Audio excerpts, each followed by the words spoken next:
আজকের এই আরাফাত রহমান কোকো আজকে দাউদকান্দি উপজেলার জাসাস এবং তিতাস উপজেলার জাসাস কর্তৃক আয়োজিত এই প্রীতি ম্যাচের আমার সামনে উপস্থিত প্রধান অতিথি এই দাউদকান্দি কুমিল্লা উত্তর জেলার সম্মানিত আহ্বায়ক জাতীয় সরকার সহ আমাদের দাউদকান্দি নেতৃবৃন্দ, আমরা সবাই এখানে উপস্থিত।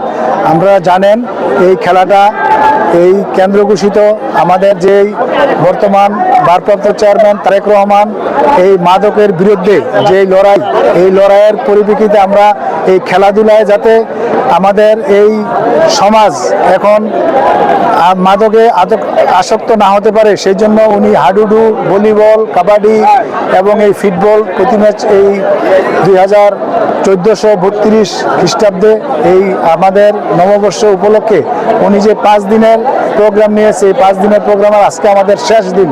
আমরা এই খেলা উপভোগ করতেছি ইনশাল্লাহ। আমরা আশা করব এই বাকি হাফ টাইম চলছে, হাফ টাইমের পরে বাকি এই খেলাটা আমরা উপভোগ করবো ইনশাল্লাহ। ধন্যবাদ।